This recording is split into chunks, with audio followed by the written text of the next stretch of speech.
prophecy on youtube.com/harvestarmy. December the 14th, 2011.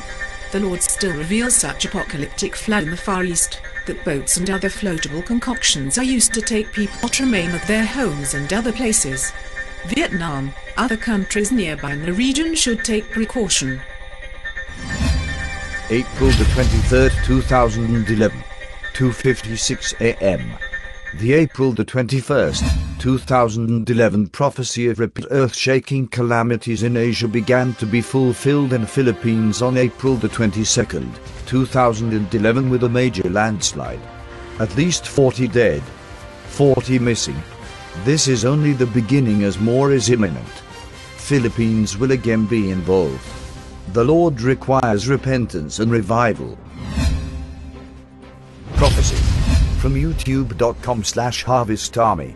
April 21st, 2011, 4:35 a.m. The Lord Jesus is still grieved with the East, who have not turned unto him after recent earth-shaking calamities.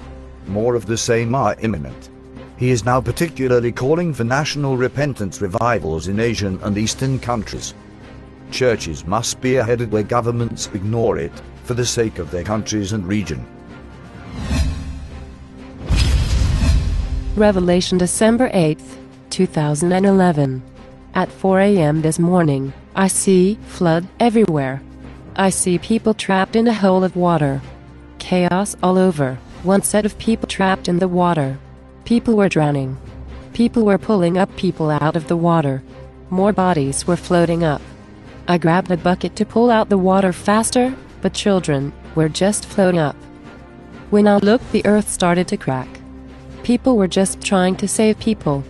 Mothers standing looking lost. Some children came out alive and other children didn't make it. Nearly 180 people have lost their lives when Typhoon Washi smashed into the southern Philippines island of Mindanao. It's feared the figure will rise.